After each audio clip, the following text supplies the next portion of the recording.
And now, from the Sports Station, powered by Hamilton Orthopedics Spine and Sports Medicine, here is News Channel 2 Sports Director Spencer Davidson. Good evening. As you heard earlier in the show, some high school sports are a go for the fall season, yet some will have to wait a bit longer for full competition. Governor Cuomo announced the latest guidance regarding youth and interscholastic sports from the state today that said low-risk sports are those with the best opportunity to allow for distancing are allowed to practice and begin competition on September 21st. That's the date the State Athletic Association set for the delayed start of the fall season. Other higher-risk sports are allowed to practice as a team beginning on the 21st, but not engage in competition with other teams as of now. We want to see what the effect is. We want to see how it works. Schools opening in general is a big question mark. What could the effect be? The fall is a big question mark.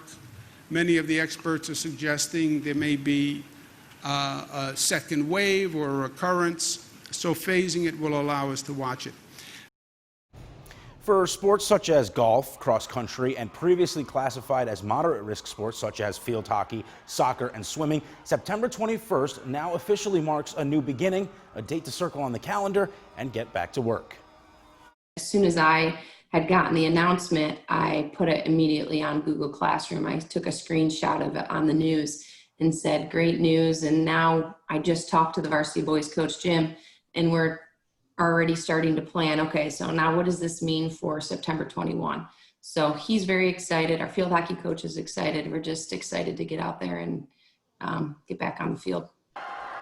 For others deemed higher risk sports like football, volleyball, ice hockey, and basketball, the waiting game continues to an extent.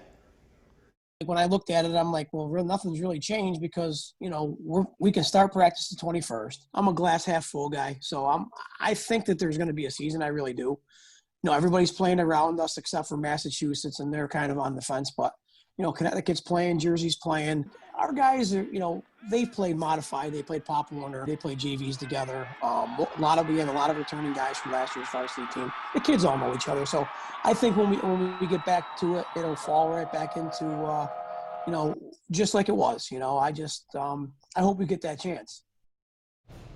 With certain guidelines released, now one of the questions becomes how will they be implemented into forming a fall sports season?